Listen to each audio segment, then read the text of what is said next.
तो हम भी आधा इंच पीछे नहीं हटेंगे। हम आंदोलन तब तक चलाएंगे जब तक सरकार इसे वापस नहीं ले सकती। भारत में जो रह रहे दलित जो है उसको अभी भी वो हिंदू नहीं समझता है और पाकिस्तान को हिंदू को भाई बनाना चाहता है। मुसलमान नहीं है तो फिर ये नागरिकता देने का कानून कैसे हुआ?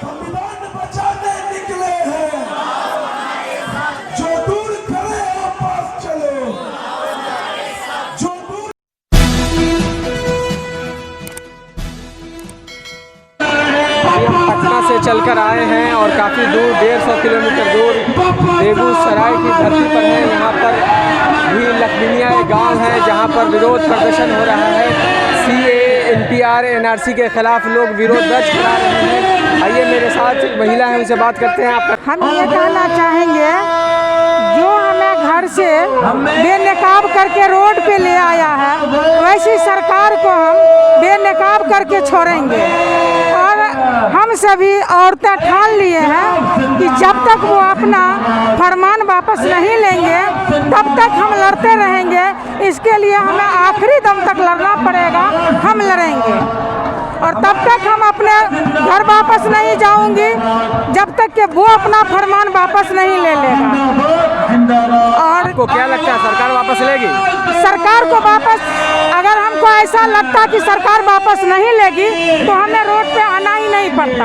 हम रोड पे इसलिए आए हैं कि सरकार को वापस लेने के लिए मजबूर कर देंगे। मेरे साथ कुछ महिलाएं हैं, हम उनसे बात करते हैं।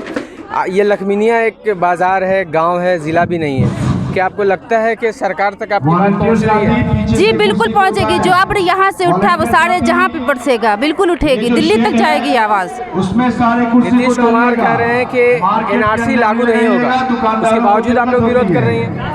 नीतीश कुमार ये कह रहे हैं कि NRC लागू नहीं होगा, लेकिन फिर भी सबसे पहली बार समर्थन वही देते हैं कि हाँ बिल्कुल बिहार में NPR कराइए तभी तो NRC लागू हो जाएगा। वो कहते हैं कि NRC नहीं होगा लेकिन NPR से ही तो NRC आ जाएगा, तो इसलिए हम इसका विरोध कर रहे हैं। क्या करती हैं? हम एमएड की स्टूडेंट हैं। एमएड के स्टूडेंट हैं। क्या आपको लगता है कि CAA को वापस लिया जाएगा? बिल्कुल लिया जाए। जब हमारी सरकार ये कहती है कि पाकिस्तान हमारा दुश्मन कंट्री है तो हम दुश्मन कंट्री के सिर्फ हिंदू को क्यों लें, हिंदू सिख मुस्लिम को क्यों लें? हम वहाँ के मुसलमान को ही क्यों नहीं लें? या अगर दुश्मन तो हम किसी को भी नहीं लें, हम क्यों लें पाकिस्तान के? जबकि हमारे देश में ऑलरेडी दलित जो बिल्कुल पिछड़े हैं, जो बेरोजगार हैं, उनकी हालत पहले ठीक करें तभी हम CAA लाएं। CAA की कोई जरूरत नहीं है, ऑलरेडी एक एक्ट बना हुआ है। सरकार कह रही है 1 इंच भी पीछे नहीं हटेंगे। तो हम भी आधा इंच पीछे नहीं हटेंगे। हम आंदोलन तब तक चलाएंगे जब तक सरकार इसे वापस नहीं ले सकती। को लग रहा है CAA जो है वो नागरिकता देने के लिए, फिर इसका विरोध क्यों हो रहा है?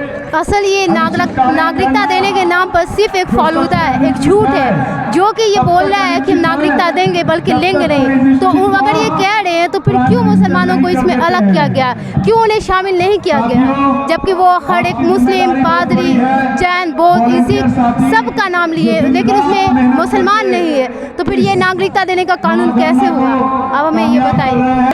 क्योंकि आप हम लोग की आवाज़ को YouTube पर डालेंगे और ये पूरी दुनिया सुनेगी कि शाहीन बाग के जैसा एक लखमीनिया में बाग बना है जो कि आंदोलन के लिए पूरा समर्थन कर रहा है। Thank you. सरकार कह रही है कि 3 देशों में जो लोग प्रताड़ित थे हम उनको नागरिकता दे रहे हैं, तो फिर इस पर आपत्ति आप लोगों की क्यों है?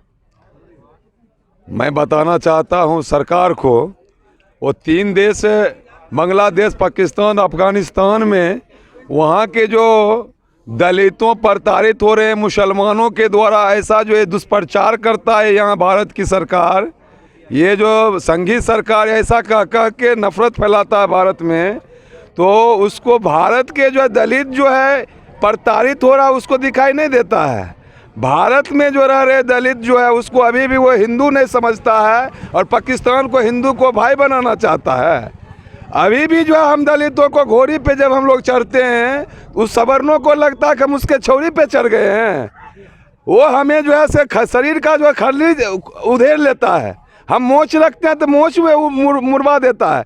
ये सरकार को नहीं सूझता है, हमें मंदिर में जाने के लिए नहीं देता है, हमें जो है हमारी बाबा साहब की मूर्तियाँ तोड़ती हैं। भारतीय संविधान को ये मानने वाले लोग नहीं है। दिल्ली के जंतर मंतर पर संविधान की प्रतियां जलाई गई है। ये देशद्रोही है, राष्ट्रद्रोही है ये संघी, जो कभी भी इस भारत को राष्ट्र नहीं माना हुए भगवा राष्ट्र मानता है, भारत के तिरंगा को नहीं मानता है, बाबा साहेब लिखे हुए संविधान को नहीं मानता। क्यों नहीं मानता है? क्योंकि तिरंगा को मुसलमानों ने बनाया और संविधान को दलितों ने बनाया, इसलिए वो दलित विरोधी और मुसलमान विरोधी यहाँ के संगियों है। वो वहाँ के लाने का मकसद वो नहीं है, ये भेदभावपूर्ण है। वह ऐसा कह के लोगों को वर्गलाने का काम करते हैं। हम विरोध करते हैं। जो यहाँ के लोग जो बेरोजगार हैं, यहाँ के जो हम करीब करीब 40 करोड़ हम जो है शेड्यूल कास्ट शेड्यूल ट्राइब के लोग हैं, यहाँ विस्थापित करते, यहाँ जो भगाने का काम करता है। एक अखबार में 10-10 लाख एक एक जगह से आदिवासियों को जो है इसलिए भगा देता है जो तुम्हारे पास दस्तावेज नहीं है, जबकि संविधान में लिखा हुआ है जड़ जंगल जमीन पे जो आदिवासियों की कब्ज रहेगी उनको ये मौलिक अधिकार है। जंगलों पे आदिवासियों की जो है अधिकार हो, उसको भगा देता है और पाकिस्तान के जो दलित आदिवासी को यहाँ लाने का काम करेगा। ये धूर्त है। ऐसा कह के उसका मकसद था यहाँ के मुसलमानों को ये भगाने के लिए। यहाँ जो लोग उस वक्त वहाँ जो के रह गए, वह पाकिस्तान को कितना विडम्बना है। जो हिंदू पाकिस्तान को रहने का चॉइस किया, प्राथमिकता दिया पाकिस्तान में रहेंगे, उसको लाना चाहते हैं। जो मुसलमान पाकिस्तान नहीं जाना चाह रहा था, भारत को जो पसंद किया, उसको भगाना चाहता है। ये दोगली सरकार जो है ये नफरत भरने की काम करती है। हिंदू और मुसलमान यहाँ के लोगों से उसे जो है दुश्मन मुसलमान को समझते हैं, उससे ज़्यादा हम दलितों पिछड़ों के समझते हैं। क्योंकि ये एनआरसी को हम विरोध इसलिए भी करते हैं, सीए जो लाया, मैं इस कानून को इसलिए विरोध करता हूं। मैं अभी पूरे देश भर में बताने का काम किया हूं, ये उसके नागरिकता देने के वोट में वो अपनी जो विदेशीपन की जो है, जो आज तक वो अपनी भारत की नागरिकता को मजबूत करने के लिए कानून लाया है सीए। मैं बता दूं, आज तक हम जब बच्चे थे हमारे बस्ती में वो आगे टीका वाले और पीछे टीक वाले जो आते थे, वो लोग बताते थे मुसलमान विदेशी है। जब हमने पढ़ा 2001 में जो डीएनए रिपोर्ट आया, उसमें बताया गया और डीएनए के आधार पे ये साबित हुआ ये जो 3% जो है आर्यन विदेशी जो है ब्राह्मण जो है यहाँ देश में यह विदेशी है। और ये मूवमेंट चला अम्बेडकरवादी संगठनों के द्वारा, बाबा साहेब के मानने वाले अनुयायियों के द्वारा, ये डीएनए के रिपोर्ट पर वह विदेशी है। और बहुत सारे साबित है। पंडित नेहरू ब्राह्मण ने लिखा, डिस्कवरी ऑफ इंडिया में लिखा ये ब्राह्मण जो है विदेशी है।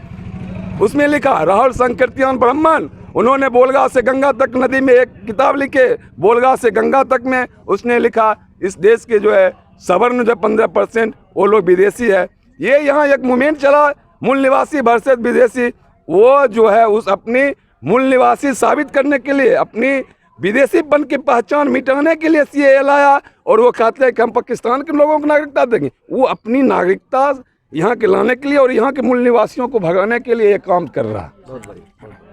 लेकिन सरकार के दूसरे मंत्री झुकने के लिए तैयार हैं, कहते हैं 1 इंच भी पीछे नहीं हटेंगे। जी, ये बयान अगर आप ध्यान दीजिएगा तो प्रधानमंत्री रामलीला मैदान में बोलते हैं कि एनआरसी पे बात नहीं हुई है, और अमित शाह बोलते हैं कि भाई हम कश्मीर से कन्याकुमारी तक एनआरसी करेंगे। तो वो आपस में पहले तय कर ले वो करना क्या चाहते हैं, इसलिए किसी के बयान पे हम नहीं जाना चाहेंगे। वो लोग आपस में। आप मेरे चैनल के माध्यम से क्या मैसेज देंगे? मैं आपके चैनल के माध्यम से लोगों को ये कहना चाहूँगा, लोगों का नहीं सरकार को ये कहना चाहूँगा कि ये जो सीए का कानून है इसमें भेदभाव है। बिल्कुल किस तरह से भेदभाव है ये आपको हम बता देते हैं। जो सीए कानून लाया गया, इसका अगर ड्राफ्टिंग आप पढ़ेंगे तो उसमें साफ साफ लिखा हुआ है कि निर्धारित तारीख 2014 से पहले जो लोग हिंदुस्तान में आएंगे उसको नागरिकता दी जाएगी, लेकिन 2014 के बाद जो हिंदुस्तान में आएंगे उसको नागरिकता नहीं दी जाएगी। ये एक भेदभाव हुआ। दूसरा नंबर, हिंदुस्तान में 2 तरह के लोग आते हैं, एक लीगल इमिग्रेंट है, एक इलीगल इमिग्रेंट है। तो लीगल इमिग्रेंट उसको आप दीजिएगा 11 साल में नागरिकता। जो इलीगल है, जो जिसको हम घुसपैठिए बोलते हैं, उसको 5 साल में आप नागरिकता दे रहे हैं। तो ये बिल्कुल सरासर है, भेदभावपूर्ण है। इस काले कानून को हटाना ही होगा और सरकार से हम गुजारिश करते हैं कि आप इस बात से पीछे हटें और इस काले कानून को पीछे ले, ताकि लोग चैन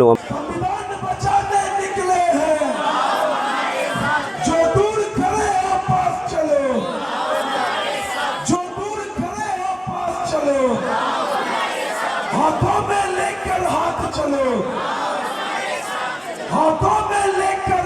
चलो, संविधान बचाने निकले हैं, शिक्षा को बचाने निकले हैं, शिक्षा को बचाने निकले हैं, जो दूर खड़े हो पास चलो, जो दूर खड़े हो पास चलो, हाथों में लेकर हाथ चलो, जो दूर खड़े हो साथ चलो, संविधान बचाने निकले हैं। मिलत टाइम्स की वीडियोस देखने के लिए यहाँ क्लिक करके सब्सक्राइब करें और हाँ, बेल आइकन जरूर दबाएं। अगर फेसबुक पर देख रहे हैं तो पेज लाइक करें। ताज़ा तरीन खबरों और मज़ामीन के लिए विजिट करें हमारी वेबसाइट www.millettimes.com। हमारी ये वेबसाइट उर्दू, हिंदी, इंग्लिश तीनों लैंग्वेज में मौजूद है।